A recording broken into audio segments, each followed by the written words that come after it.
What's going on, Coco? Welcome back to the channel. The year is 2023, where lots of things have actually changed since 2022. Some things haven't. But one thing I know for damn sure is that things are still selling on eBay. And I'm going to talk you through a few of those today. I know the world's gone to shit, and we're in this little recession thing, and interest rates are higher than a hippie at a indie festival this weekend. But people are still buying things, even though it is intimidating as a reseller, especially a full-time reseller, that people aren't spending as much. I've noticed a little bit of a drop-off, but that is just a general thing that happens every year. Around this time, after Christmas, people are broke, they don't want to be spending, they're back to work and all that sort of thing. I've noticed personally a massive uptick the last few weeks in my store. But anyway, I'm going to go back from January 1st, 2023 and talk about a few categories, some things that are selling for me.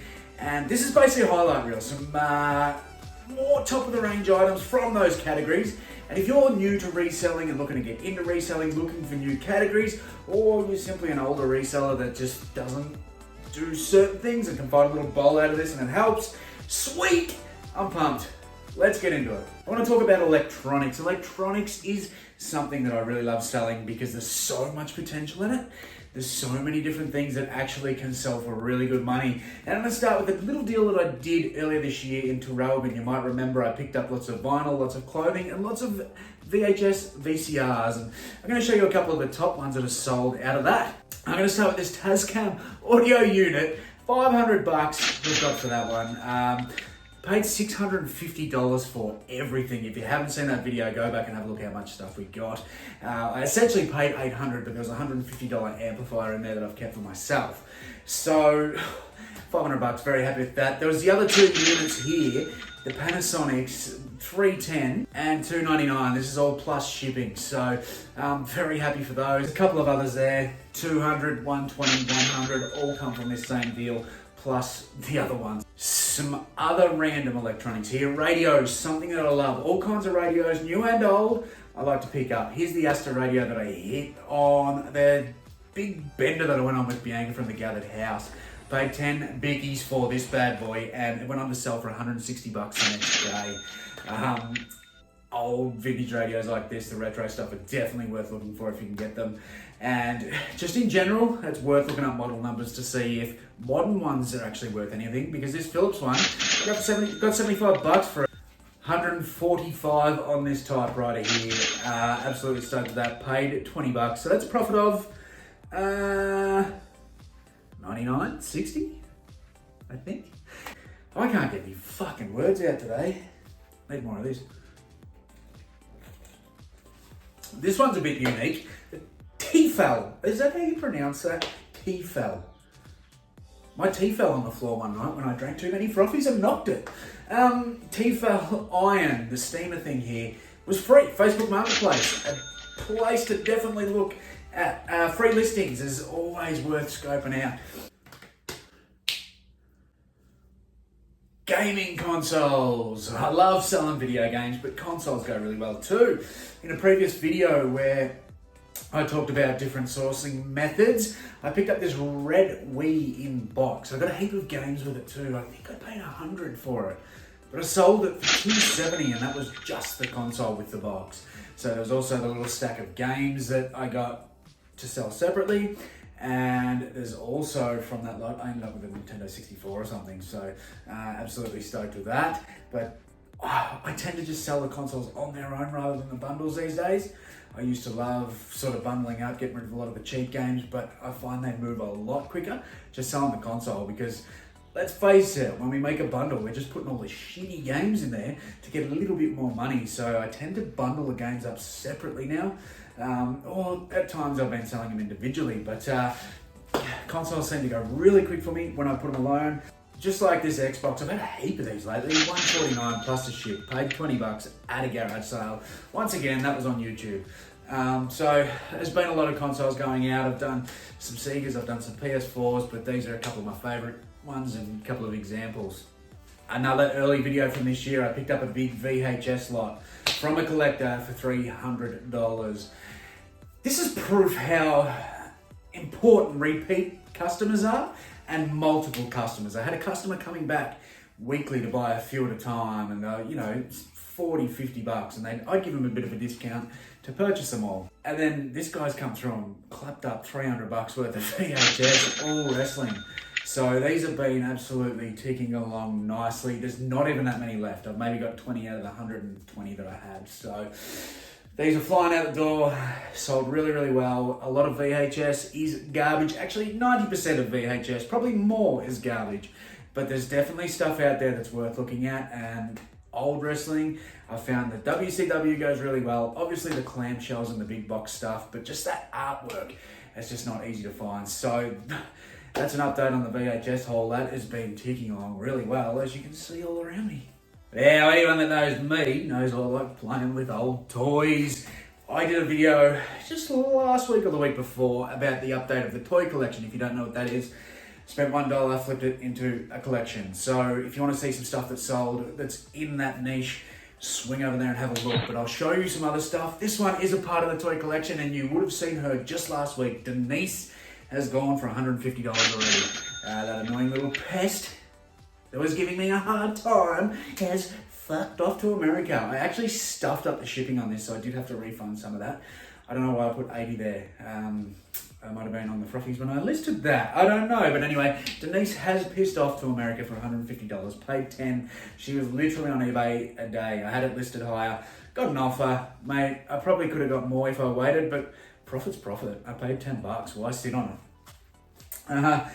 Another thing I spoke about in a recent video, obviously not vintage, but the Bakugan set has sold $140. I got two of these at $5 each, and the other one's still there, but this one, $140 shipped, is absolutely phenomenal. These things are very underrated and sell for good money, so I strongly suggest to keep your eyes out for them. And who remembers the video that I did earlier this year where there was a big box of wrestlers and they had no heads? Decapitated wrestlers. Full of accessories and some other random stuff. I did mention on there how accessory lots sell and everything, and it took me a while to get to this.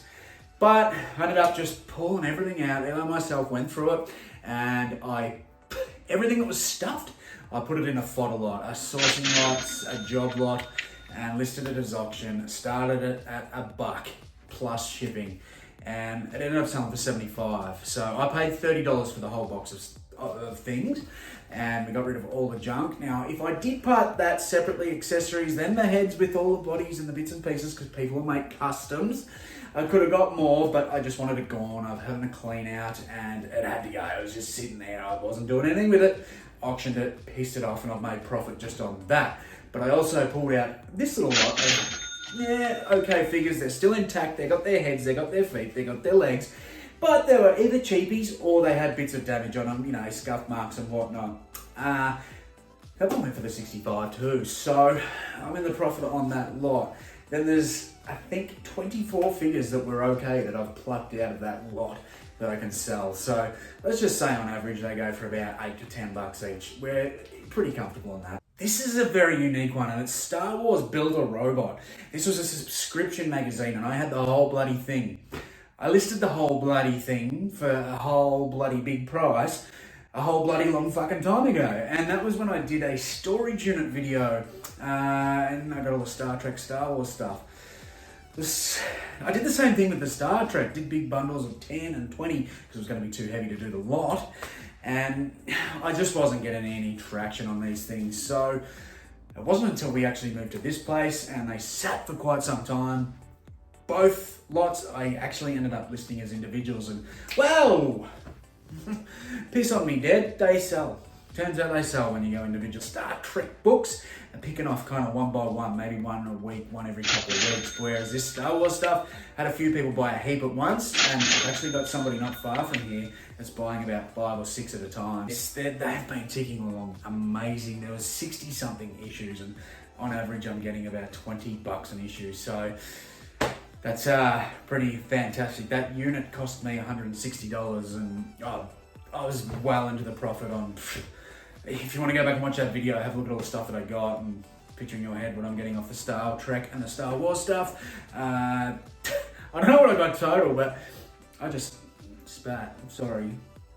I'm getting a bit excited over Star Wars and Star Trek. I usually hate that shit.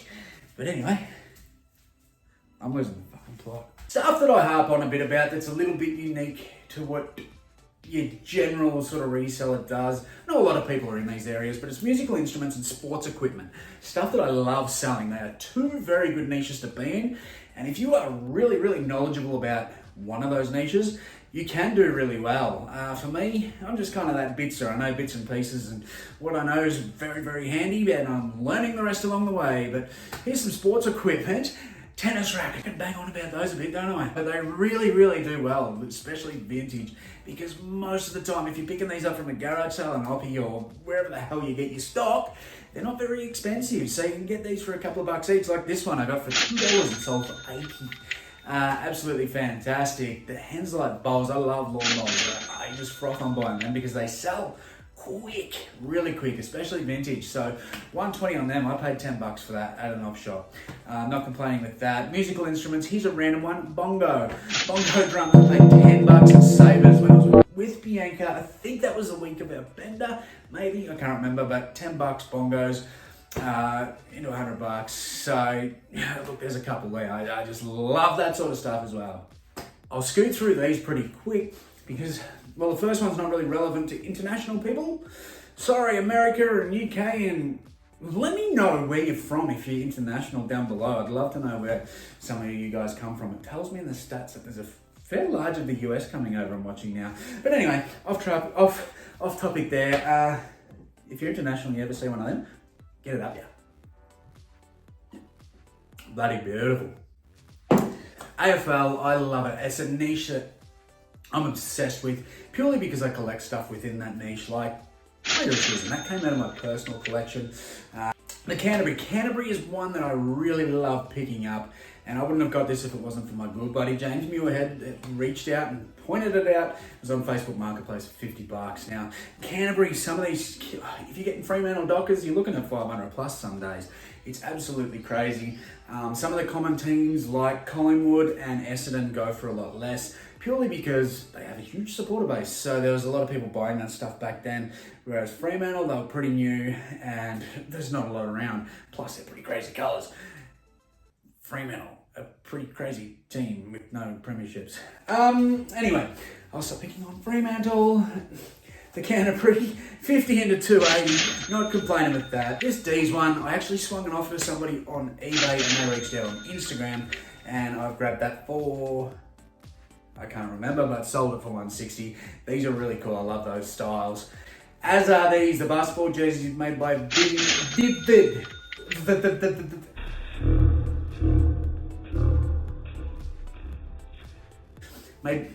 The basketball jerseys made by Vivid in the 90s were really cool. It was just like a spin-off of an NBA jersey, and they did all the AFL teams. This Sydney Swans one popped up on Facebook Marketplace, and I seen it, yes! And I got it, and sold it that same day for $130.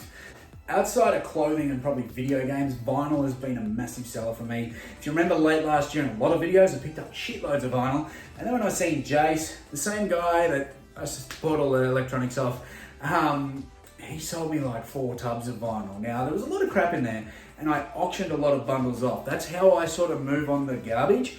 I say garbage, but it's still money, and they sell. People bid on them, whether it be job lots that they sell at markets, or it's just cheap for their own collection, or they just generally like this shit music. Yes, country music is fucking... Anyway, I did a lot of bundles. There's about 10 bundles gone, and they went for mixed prices. Some went for $10 plus ship, others went 30, 40. But there's been some unique ones that were in the lot, like this one, $120 for that. Pretty happy with that. The Skyhook's in there, that's good money. There's some other ones, you know. These have been absolutely ticking along beautifully. I don't even know where I'm at with the vinyl. I haven't actually fully added it up. I did a video 3 weeks ago where I picked up 3 vintage t-shirts on the one day. They all sold super quick. $100 on the Jazz shirt. We got $120 on the Budweiser shirt, and then we got $150 on the Monk shirt. So it cost me $7 for the 3 of those in the one day. What an amazing trip that was. That's why I love vintage shirts. I had to do a bit of research on those because was kind of, well, other than the Budweiser, the other two are sort of stuff I didn't really know about, but they sold super fast. And there's a few others here. This corn shirt I paid 40 for. That was a Depop purchase and turned that into 100. So, you know, when you take out all your fees and that, it's not a huge profit, but it's still a profit. I sat at home and I ordered heaps of stuff that same day off other people. And just to make those little bits of profit, it's just a lot quicker than going out to the op shops, isn't it? So that's why I like doing that. The Anthrax one here, it's a bootleg, $100 from that. I paid 20 for that, and I got that from the Ballarat Vintage and Collectibles Market. So it shows that stuff is quite cheap out there. It's definitely worth going out and having a sticky beat. The Tina, what a turn!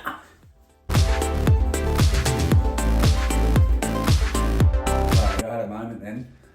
I hope I don't get copyrighted again.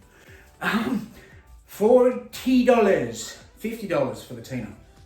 Off Depop as well, and that came in a bundle when I got a heap of stuff with Pat. They're all individually priced. I sent a heap of offers, negotiated on Depop. I got this one for $50 and sold it for $160. So it just shows there's definitely sourcing opportunities on places like Depop and eBay. And the good thing with Depop, it gets nowhere near the amount of eyes that something like eBay would. So stuff can sit there for a few days before you snap up a bargain. And obviously, as everyone knows, I still sell a shitload of jeans. I'm not currently the #1 jean seller anymore, but I'm not far away from it. We're coming back. We're getting that title back. Been too focused on all this other shit. But jeans will bore the shit out of people. I'm not going to talk about that. But clothing, I do go pretty hard in. Mostly men's clothing, and there's a lot of stuff that's sold pretty well. I'm going to show some stuff out of some previous videos. Quickly, Harley Davidson. I did that Harley lot. There was a video on that. Repeat buyer city when it comes to the Harley Davidson stuff. Mate, people love Harley and they'll buy multiples at a time and come back 2 weeks later. I sell that stuff pretty quick, so that's a good thing about being brand specific. I mean, if you have a brand like Harley or anything else that you have a really good knowledge on models, styles, all the different things, something like Depop can be really good for you if you can source that brand constantly off a site like that. You can do really, really well. And Harley ticking along well for me. But there was also this jacket for $150. You can't complain with that. That's a wholesale purchase, and you know you're paying $18 to $20 per item, so it's quite expensive. But once again, it's a push of a button and pay. It's delivered within a day or two, and then we list it up. So it's quite easy to get the stock when I need it. Like this, the North Face. I did a North Face lot. You would have seen that on Instagram and on here.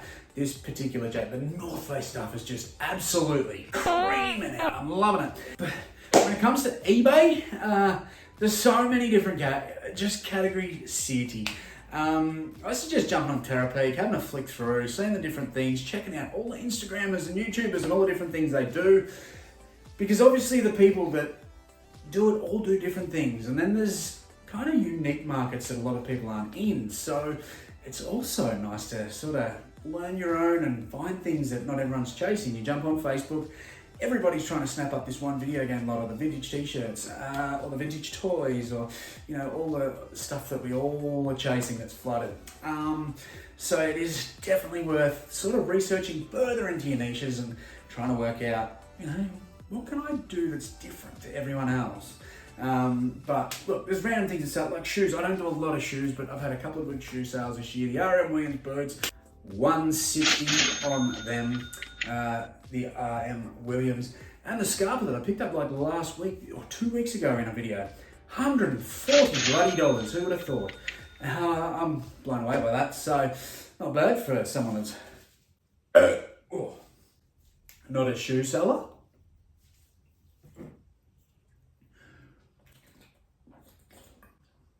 And I'm going to finish on this one because it's kind of random and kind of weird, and I'm pretty happy with it. But if you've been following along last year, I went up in my roof and found a bunch of stuff. A lot of the stuff from that has sold, and I've made a bit of money, but this one's kind of my favourite. It's just an old photo. There's an old photo of some soldiers, and that sold for $75. Go and have a look in your roof, folks. Anyway, Cocko, I appreciate you for being here. Thank you very much if you're still here. Do me a really big favour and please smash that like button. And if you're not subbed, hit it. You know, it's really helped me. I'm past that 4K now, and I really do appreciate it. The elimination chamber is coming. I'm just waiting for some people to come back from overseas, and then I've got to work out a time when everyone's ready. So by the time I hit 5,000 subs, we might do this elimination chamber. I'm excited for it. I can't bloody wait. So hopefully the year continues the way it started, because store's been going really well. Really happy with where it's at. But if you're looking for some niches, if you're looking for some categories to sell in, if you're new on the block, here's some that can be fun, but there's so many. Just flick down the taskbar and have a look at all the different categories that you can sell on eBay. And just be very, very careful if you're selling rubber vaginas. Thanks, champs. See ya next week. Oh, thank God, that's over. I can't be bothered talking to these pricks anymore.